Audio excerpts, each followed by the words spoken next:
पदार्थ हैं वो हमारे दिमाग को एक तरीके से हाईजेक कर लेते हैं। दिमाग में एक एरिया रहता है जिसको अपन न्यूक्लियस अकम्बेंस कहते हैं।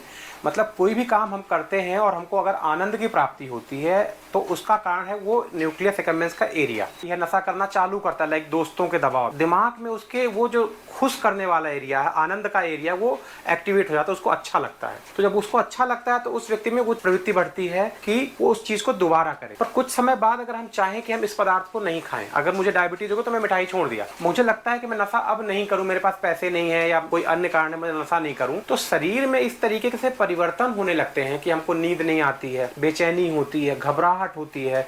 तो हमको ये सब परेशानियां होती हैं और इन परेशानियों से मुक्ति के लिए हमको फिर नशा करना पड़ता है।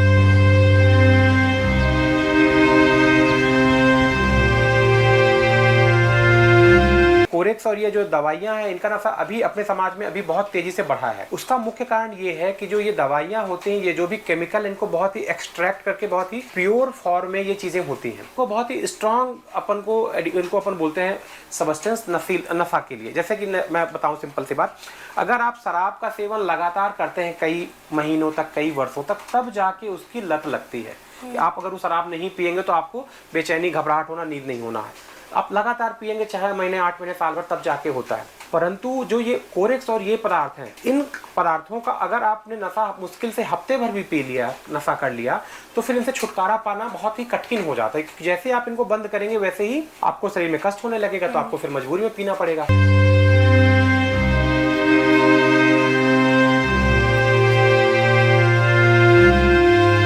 भाषा में बात करें तो जो भी लोग नशा करते हैं, नशा करने की जिनमें आदत है, उसको हम बोलते हैं सबस्टेंस एब्यूज और सबस्टेंस डिपेंडेंस। तो एब्यूज का मतलब है कि नशा करने की मान लीजिए आदत, डिपेंडेंस का मतलब है कि नशा करने की लत। आदत में ऐसा है कि कोई अगर परेशानी है तो आप अपने आप को कुछ हद तक रोक भी पाते हैं कि यार हमको नहीं करना नशा। यहाँ तक तो हम उसको समझाइश से, काउंसलिंग से, नशे के दुष्परिणाम को बता के उसको बहुत हद तक नियंत्रित कर सकते हैं।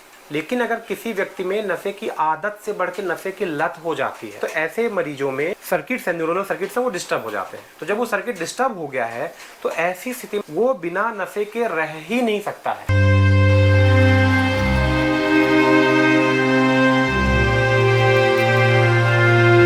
जब अपन यहाँ पे केवल 2 लोगों की बात करें, जो 2 लोग रिलेशनशिप में हैं, नशे के व्यक्ति आदी होते हैं, उनके अंदर 2-3 प्रकार की प्रवृत्तियां बहुत ज्यादा होती हैं। एक तो वो बहुत ही जल्दी क्या होते हैं, चिड़चिड़ापन आ जाता है उनमें स्वभाव में।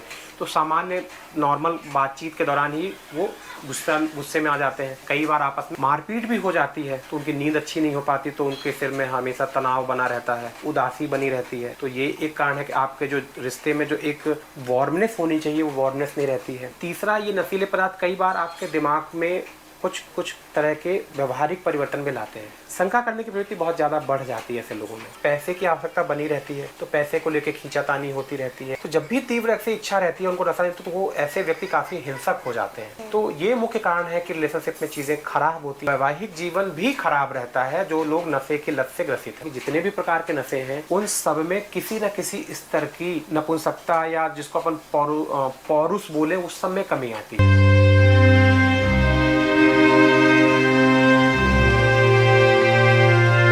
बहुत ही दुखद होता है कि कई बार पेशेंट शुरुआत में उसके घर वाले उसको लेके आते हैं कि साहब ये नशा करता है, आप इसका नशा छुड़वा दीजिए। कई बार ऐसा होता है कि आप ठीक हैं तो वेल एंड गुड है। कई बार ऐसा होता है घर वाले भी परेशान हो जाते हैं कि साहब इसका तो इलाज कराया हमने 6 महीने पहले, 3-4 महीने तक नशा बंद करके उसका दोबारा फिर नशा करना चालू कर दिया।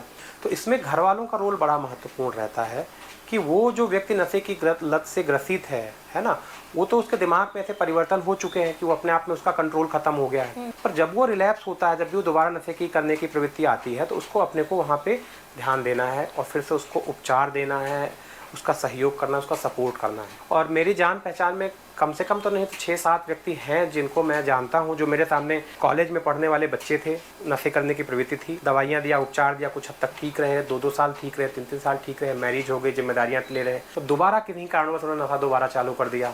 घर वाले भी उतना थोड़ा रिलेक्टेंट हो गए कि यार ये तो हर बार का है, और फिर उनकी अंतिम में कई बार मृत्यु भी हो गई।